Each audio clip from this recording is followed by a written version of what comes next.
ચાર ધામ યાત્રામાં અત્યાર સુધી 64 શ્રદ્ધાળુઓના મોત થયા છે અને 9.67 લાખ ભક્તોની ભીડ હમણાં જ જોવા મળી છે.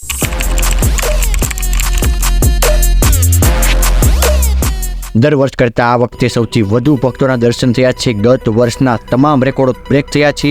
યાત્રાના માર્ગ પર કેટલાક સ્થળોએ ભીડ વધતા પોલીસની વ્યવસ્થા પણ ખોરવાઈ છે. જ્યાં મિત્રો હમણાંની વાત કરીએ તો 64 ભક્તોના મોત થયા છે. તેમાં 27 કેદારનાથમાં, બદ્રીનાથમાં 21, યમનોત્રીમાં 13 અને ગંગોત્રીમાં 13 લોકોના મોત થયા છે.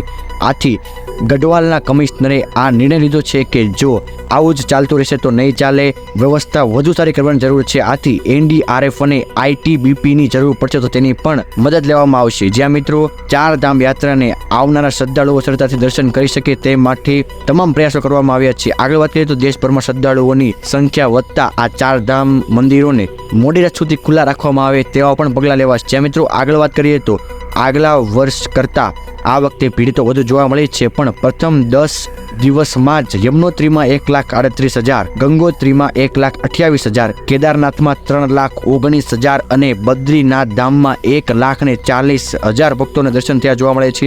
જે મિત્રો આજના વિડીયોમાં એટલું જ. આ વિડીયો પસંદ આવે તો વિડીયો લાઇક કરી ચેનલને સબસ્ક્રાઈબ કરી દેજો. ફરી મળીએ નવા વિડીયોમાં નવા સમાચાર સાથે. જ્યાં સુધી જય હિન્દ, જય ભારત.